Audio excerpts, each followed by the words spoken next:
take it over from me, my brother. A very good morning once again, my brother Stephen Mbide right there reporting from Nyendo Masaka Municipality. That's the district of Mr. Matthias Mpuga, who also dabbles as the vice president of the Democratic Party. That is wrong. That's wrong. You're not the vice president? No. But I'll correct you. Proceed. Yes, and we are entering that political space, so he will be telling us a lot more about the infighting within the Democratic Party and also what is happening in his municipality. First off, let's talk about the issues that were being fronted by your voters in Nyendo. Right there. They're saying they're grappling with the issue of potholes, they're grappling with low service deliveries, like the people they sent to represent them are doing nothing. Well, first of all, the question would be whose duty is that to make sure that those ills are corrected. The problem of Masaka is not necessarily the Nyendo stretch alone. It's been a protracted struggle to rehabilitate and revamp the socio-economic infrastructure in Masaka. I can tell you why the Nyendo, what we call it Broadway, the Total Masaka Road is an eyesore because it is the adjoining road to the main town of Masaka. And whereas within the major business district of Masaka, we've had an improvement courtesy of the funding from the World Bank, from the USMID project. This road is a central government road. It's not a municipality road. It's not a district road. It's a central government road. One of those roads ignored for a long time. And for the last 3 years, it has been reflected in the national budget as a road for reconstruction. Even as I speak, this financial year, the road is there. The last time we discussed this matter with JUNRA, which is the government entity concerned with the road, they were still discussing procurement. That the last time they procured contractors, the contract crumbled because they found the security contractor incompetent. They had to go back. We have advised them, for example, to extend the contract to the Bukakata team. You see, that very road has adjoining roads. The Chitovo Bukakata road, which is now under construction. I would like to dwell into the machinations of Masaka municipality, but then we have more pertinent issues, that the simmering tensions within the Democratic Party. The comfort I'd like to give the people of Masaka is that this road has not been ignored. This road is in the budget. And there will be reproof coming very soon. I am very sure the funds are available. Even last week, I was speaking to the engineers at UNRWA and they were advising me that they are into the last phase of securing a contractor, or procuring a contractor, and this road will be fixed. I am as deeply concerned as every Ugandan, as every resident of Masaka, that the road is an eyesore and it does not reflect well on our community and civility. Well, thank you for putting that into perspective. Now, the oldest party in Uganda, which was created in 1954, is facing another rebellion within the party ranks. What is causing this confusion within the Democratic Party? Let me first correct the impression that I'm the vice president. I have never been one. The vice president is Mr. Dennis Mukasambide, a Niara member of parliament. He is the party vice president. I am not even one of the members in the party NEC, or so I'm far away from. What is your position within the Democratic Party? I am a member of parliament on the DP ticket from Masaka municipality. I'm a member of the Democratic Party National Council. So that's all. The National Council is the equivalent of the party's parliament. So that's all I am. So what's causing the recent wrangles within the DP ranks? I wouldn't call them wrangles. It's a call to prudence. When we had a press at Parliament yesterday, we did raise matters to which we did ask the party leadership to respond to. About this time, we're supposed to be undertaking a leadership renewal in the party. That exercise entails a host of other sub-activities, including registration of members at the village level, distribution of party cards, recruit new members, members wishing to renew their membership to the party. These are the activities that precede leadership renewal. As we speak, The party issued a roadmap sometime last year that we would follow into leadership renewal. That roadmap involved grassroots membership renewal and recruitment and the activities thereof. None of this has taken place. And the party is telling the world that they have no funds. And this sparked off the kind of questions we did raise yesterday. Well, as that is the case, that the party has no funds, the party too cannot explain to its members of parliament, who actually are the biggest contributors to the party coffers, how they utilize the money they receive. And we have asked the president to come out and explain. The last time we had a national council which actually aborted, again instigated by the president himself and his acting secretary general and his vice president, the party national treasurer general told us that she cannot explain how the monies are spent. Money generated from different sources. She was the treasurer was referring the national council to the secretary general, which is ironical. So we are still asking the same question. So would the president and the acting SG come out to explain where these funds are? Well, the Secretary General, Juranda Siranda, has also come out to say that the misuse of funds is motivated by politics. Are we dealing with saboteurs within the DP? We're talking about accountability, and we don't want to be really short-circuited. What does it mean when he says misuse of funds is related to politics? Let him ask the Treasurer General what she meant when she said she cannot explain certain things that the SG should explain. So if the Treasurer could not explain how the monies are expended and was referring her to the same cylinder, so we might doubt the Treasurer General of the party, that the documents that relate to the funds of the party were couched in a language that the Treasurer could not understand, even the auditors could not understand, that only the SG and the president could understand. So we are demanding that the language in which they were coached be reduced to what we can understand, so that it's being politics. So there's no real politics, it's a diversion. We are simply demanding for accountability, plain. Because at this stage, I'll give you an example. As I speak now, in Masaka, there's a purported grassroots election starting today, where there are no village registers, and where party cards have not been distributed. So what's taking place? I'm also aware that sometime last week, the management committee of the party sat and suspended any activities until funds are availed to the office of the organizing secretary, who is mandated under the party constitution to supervise and pretend over party elections. And no funds, as we speak, have been availed to this office. So who is organizing elections in selected areas? So I am aware there are elections in Masaka starting today. There are elections in some parts of Wakiso and Mukono. It's stupid. It's really mind-boggling. So these questions really are very legitimate, and we demand for answers, not simply grandstanding. So until they explained.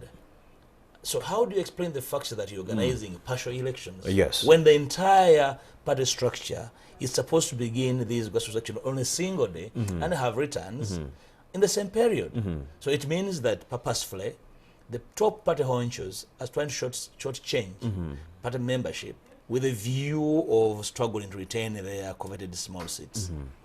So if the party structures are weak, what would be the ramifications for the DP as we head into the election cycle in 2021? Certainly it's a precursor to extinguishing the party. Wow. And I want to believe that these gentlemen are deliberate on what they're doing.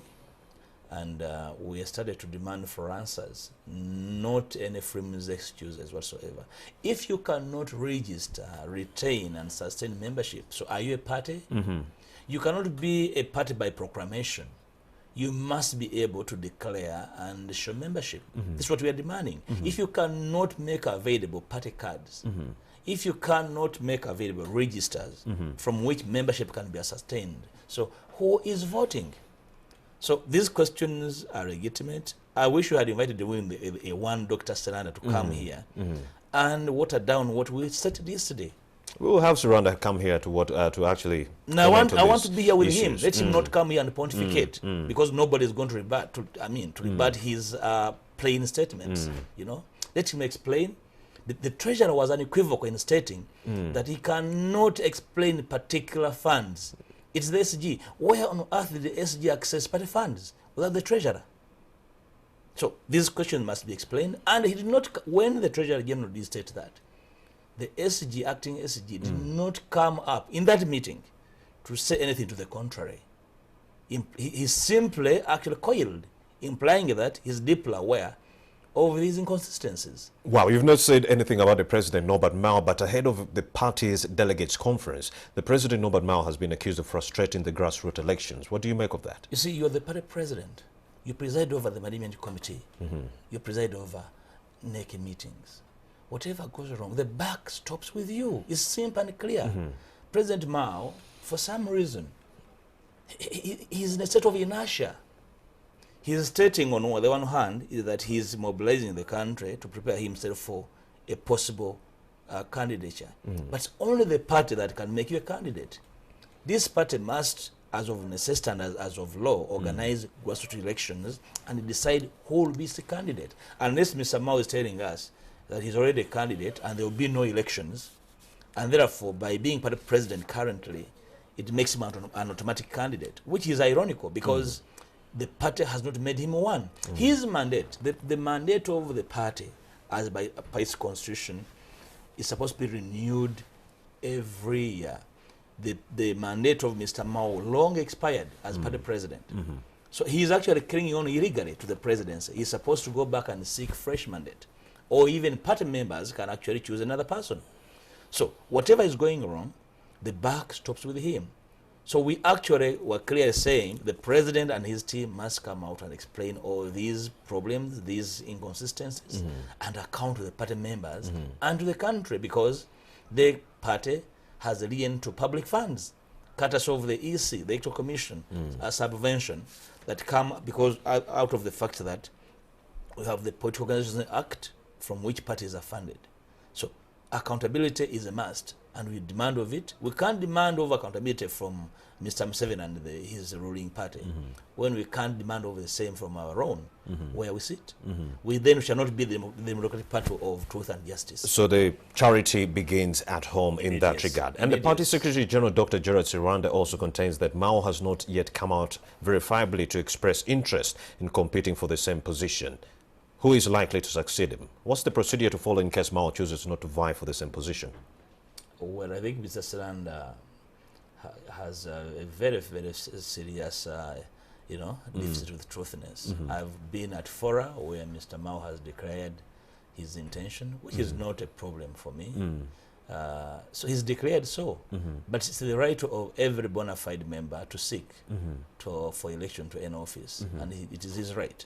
But he has no right whatsoever to create an environment where others cannot compete. Yes. So, and that's what they're trying to do, to frustrate any effort for members of the party. Because over the last years, the DP delegate conferences have been, have had members who are not bona fide elected from the grassroots.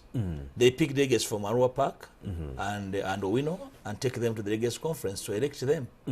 So that's why at the end of the day, when you go for elections, you cannot even have members, you cannot even have candidates for councillorship because those delegates were not bona fide delegates.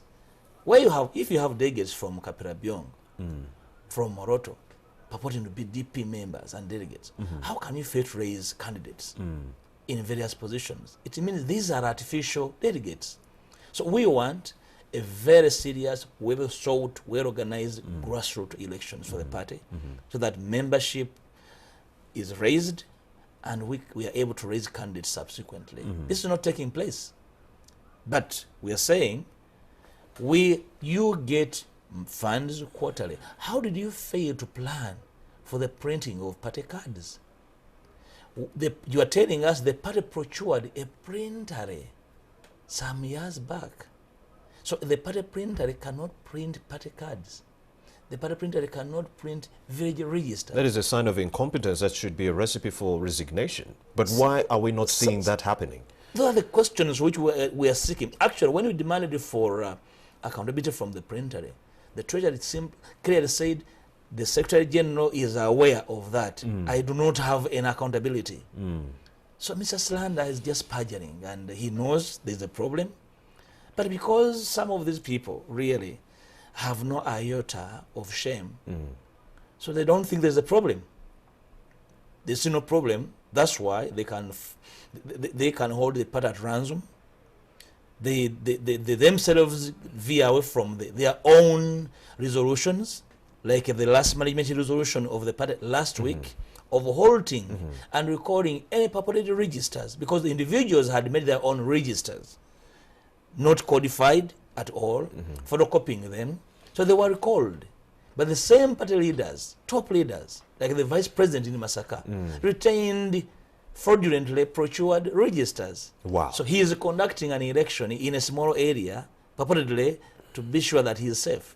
So you have no party. So you have fraudsters presiding over matters of a national party. Mr. Mpuga, don't you think such wrangles dampen the hopes of the Democratic Party from growing, the oldest party?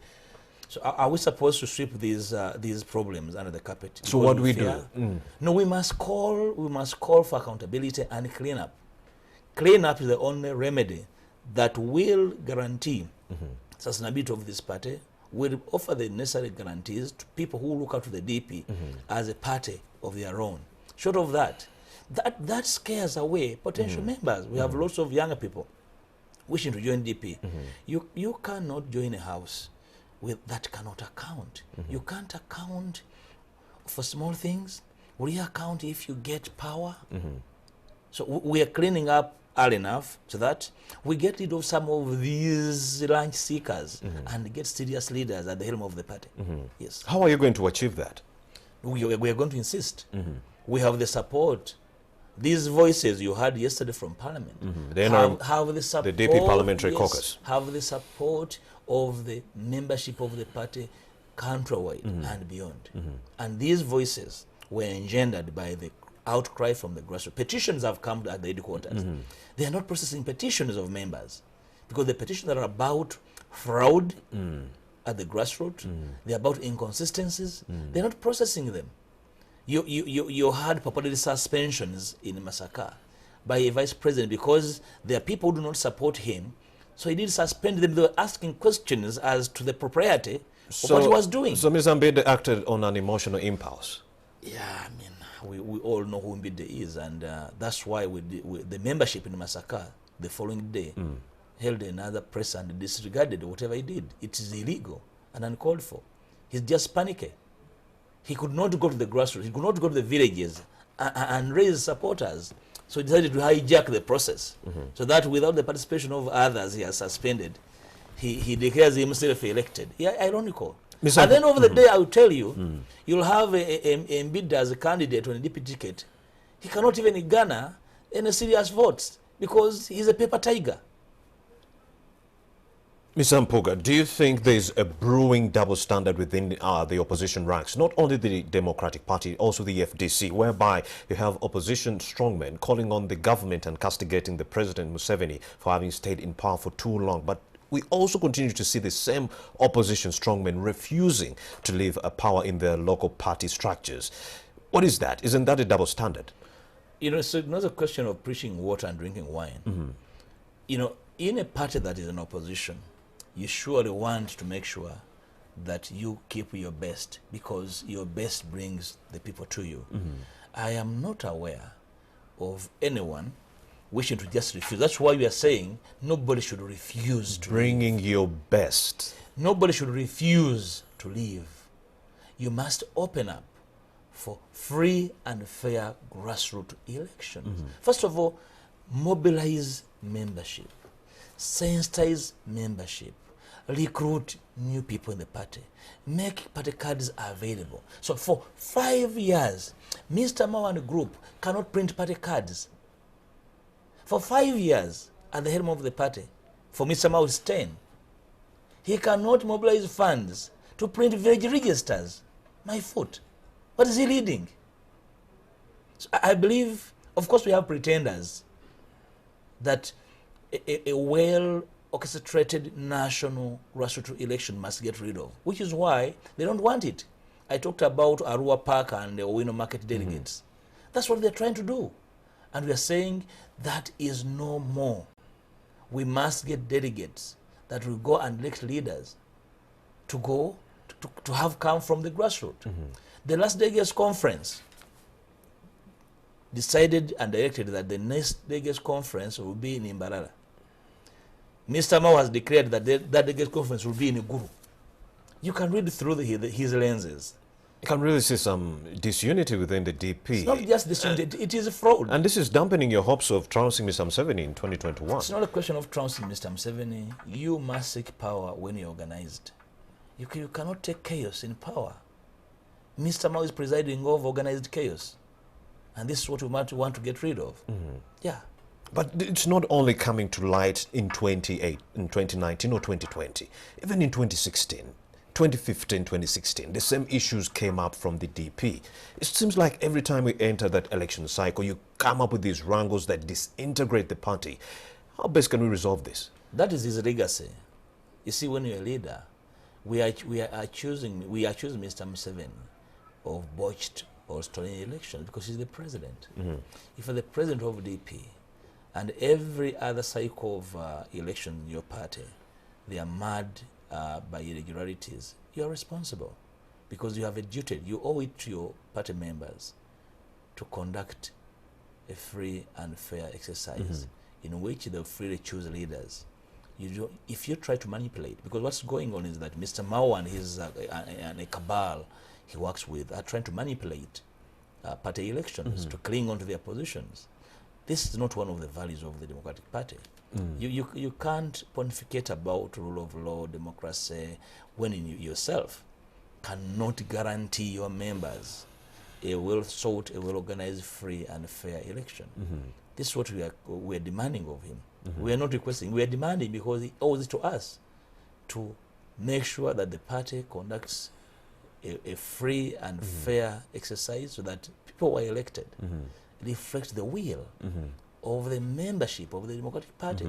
But if you hire delegates from wherever you choose them, and at the end of the day, if you make a follow-up of those delegates, where they come from, they are not party members, essentially because there are no registers. So you are deceiving yourself. So a declaration of candidature is actually a rhetoric. So because you want to be president, but you're the same person refusing to organize your party, so who's going to campaign for you? Who's going to protect your vote? So we are telling Mr. Mao to stop deceiving himself. Okay, if he's deceiving himself, let him not deceive party members that he wants to be president. If he wants to be president, let him first organize the party, listen to the members of the party, listen to fellow leaders in the party as to what is going on. Mere denials cannot solve these problems. So what actually is happening is that they are rebutting with denials, not with the facts. So we have put our facts on the table. Can they respond to these facts? The Treasury General of the party, the Honorable Mary Babide Kavanda, in a National Council meeting, clearly said that the Secretary General has party funds has not accounted for. So who am I to deny that? There was actually a petition against Mr. Stiranda in the National Council. They made sure that this petition is not processed. Because this petition was about propriety, it was about fraud, it's about all sorts of vices. So you cannot be a top party leader with these accusations and all you do is to say that is politics. It is politics, actually. We want clean politics. Indeed. Mr. Mpogo, what do you make of the contention of some political experts and political analysts who actually attribute President Museveni's success and prolongation of his regime to the disunity among opposition parties? Do you think the reason Museveni has stayed longer in power is because of the disunity between all the political parties in this country? At least since 2005. Of course, to some extent. We all know the machinations of Mr. Museveni and how he uses certain individuals within political party ranks to ensure that they deny the opposition unity. How is the president denying the opposition unity? No, I'm saying Isn't it an internal problem? How he uses certain individuals within political to disintegrate, to ensure that parties do not function. Take an example. If you deny the DP an opportunity to elect leaders, whom are you aiding? whose job are you doing? Invariably, you're actually doing the job of DP's enemies.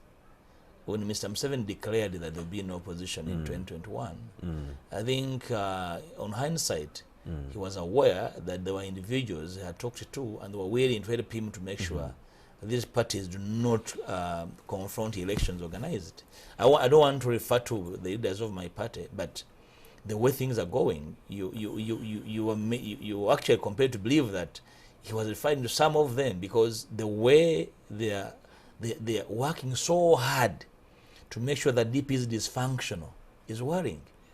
They have their gloves off to make sure that DP actually is dysfunctional, is unable to raise leaders. They cling around without doing anything.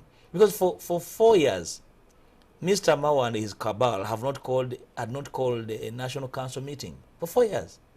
The meeting that sat was a result of a consent judgment in court, because a member took them to court for not calling for meetings. Well, the simmering contentious issues within the DP, I'm telling you, we can go on and on the whole month if it is the whole year until the election. But then, as we wrap up, election observers have agreed with the Electoral Commission to slash their budget of 800 billion shillings that had been intended to prepare for the forthcoming election. What do you make of that? And do you think by slashing the budget of the Electoral Commission, will it actually create an unfair playing field ahead of the elections? It's not about the figures. It's essentially about what that money is intended to do. I must confess I've not dissected the nitty-gritty of what these funds are about. We broke it down right here on NTV. Someone will go to voter education, this and that. Block figures. So if the money is slashed, do you think the Electoral Commission will be incapacitated to hold free and fair elections? I'm restating it again. By using block figures, you can't do justice to these figures. If you're going to really help the country, you need to understand what does the EC want to spend on. I want to see the EC, for example, ups game in as far as adopting to using ICTs is concerned, and try to minimize human error. So I don't know what these funds are for. I'm also aware that the voter numbers are bigger than they were some time back. I'm also aware, for example, that the electoral areas are bigger than they were in the last election. So I want to exactly look at the breakdown to appreciate why the budget is bigger than it was last time. Otherwise, we demand of the EC to conduct a free and fair election, a seamless election. I don't know whether they are prepared to do this. If it means spending a fortune to give this country a seamless election, so be it. So it's not about the money, it's about what the money will achieve and help the country to achieve. Honorable Matthias Mpuga, MP Masaka Municipality, thank you for having made the time to speak to us. Yes, thank you for helping us dissect these issues. Thank you. The disputes have been simmering for the longest time, and many Ugandans who are patriots are really bleeding when it comes to the oldest party. 1954 is no easy feat, I'm telling you. I appreciate it. This is Morning at NTV, and my name is Romeo Busiku. Right about now, I'd like to link to my reporter, Stephen Mbide, for another traffic update. A very good morning once again, Mr. Mbide. What's the latest, and where are you right about now? Morning, Romeo. Yes, this is Masaka. I'm down here, and the people who come from here are in Luganda called Banabudu.